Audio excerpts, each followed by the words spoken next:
اساتذہ کرام، عزیز طلباء، شمس نے وہ بات کی جہاں تک میری رسائی ممکن نہیں کہ اس ذات کی آگاہی دیں، اس کے بارے میں ہمیں بتائیں۔ اگر میرے دہن میں اللہ کی زبان ہوتی تو پھر میں بتاتا مصطفیٰ کیا ہے۔ یہ تو وہ ذات ہے کہ خدا کے علاوہ اسے کوئی نہیں جانتا۔ اتنا پیارا نام، جب یہ نام لیا جاتا ہے تو لبوں کو لب چوم لیتے ہیں۔ پوچھا گیا کہ سب سے بڑا بخیل کون ہے، تو جواب آیا کہ وہ سب سے بڑا بخیل ہے جس کے سامنے آقا کا نام لیا جائے اور وہ درود کا نذرانہ پیش نہ کرے۔ اللہم صلی علی محمد۔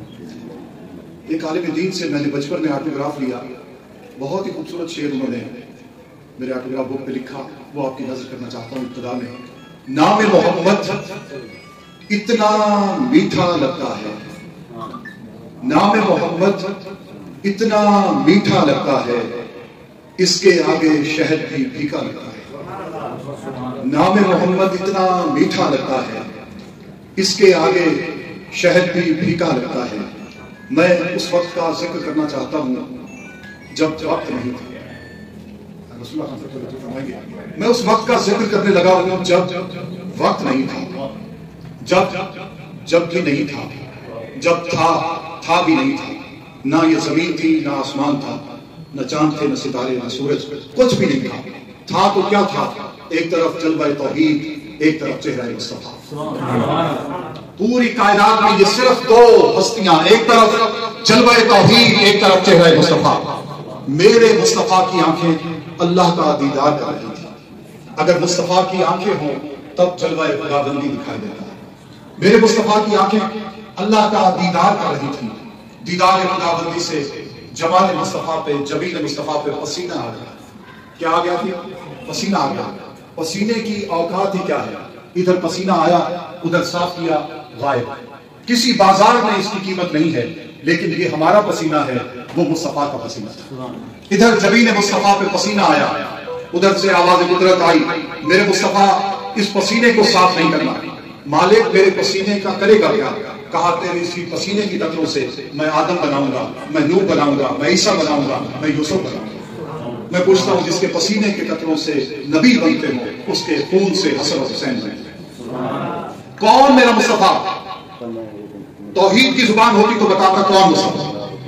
ایک مرتبہ نبی کریم صلی اللہ علیہ وآلہ وسلم اپنے ناخن تراش رہے ہیں۔ کیا تراش رہے ہیں؟ ناخن۔ بے قیمت چیز ہے ناخن، کسی بازار میں ان کی قیمت نہیں، لیکن یہ ہمارے ناخن ہیں۔ بتانا چاہتا ہوں مصطفیٰ کے ناخن کیسے؟ ناخن تراش رہے ہیں۔ بی بی خدیجہ الکبریٰ نے دیکھا اور دل میں خیال آیا کہ جب حضور تشریف لے جاتے ہیں مجھے ان کی یاد ستاتی ہے، کیوں نہ ایسا کروں کہ یہ ناخن اپنے رومال میں محفوظ کر لوں، جب کہیں مصطفیٰ جائیں تو ان ناخنوں کی زیارت کریں۔ ناخن تراشے میرے نبی نے، بی بی نے اپنے رومال میں محفوظ کر لیا اور رومال کو بند کر کے ایک الماری میں رکھ دیا۔ نبی پاک تشریف لے گئے، بی بی کو یاد ستائی، الماری کو کھولا گیا، رومال کو کھولا گیا، ناخنوں کو دیکھا گیا۔ اب وہ ناخن نہیں تھے بلکہ یاقوت محفوظ تھے۔ یہ ہے مصطفیٰ صلی اللہ علیہ وآلہ وسلم۔ آج کتنا مبارک دن، ہم سب لوگ ان کی آمد کی یاد بنا رہے ہیں۔ اور عزیز طلباء، معزز اساتذہ، جب کسی بڑے گھر میں خوشی ہوتی ہے تو خوشی کے موقع پر اس سے اگر مانگ لیا جائے تو وہ سب کچھ عطا کر دیتا ہے۔ آج ان سے مانگیے جو دل میں دعائیں ہیں، جو آرزویں ہیں۔ آج بہت بڑا دن، اس میں عبادت کی تھی، اس کی سنت پہ عمل کی تھی۔ اللہ پاک آپ کی سب دعائیں مکمل کرے گا۔ میں نعت کے چند شعر آپ کی خدمت میں پیش کرنا چاہتا ہوں۔ وہاں پہ شمس و قمر کا گمان پڑتا ہے، وہاں پہ شمس و قمر کا گمان پڑتا ہے، جہاں نبی کے قدم کا نشان پڑتا ہے۔ وہاں پہ شمس و قمر کا گمان پڑتا ہے، جہاں نبی کے قدم کا نشان پڑتا ہے۔ اور مدینے کیا گئے، ہم نے تو دیکھ لی دنیا، مدینے کیا گئے، ہم نے تو دیکھ لی دنیا، اس ایک راہ میں سارا جہان پڑتا ہے۔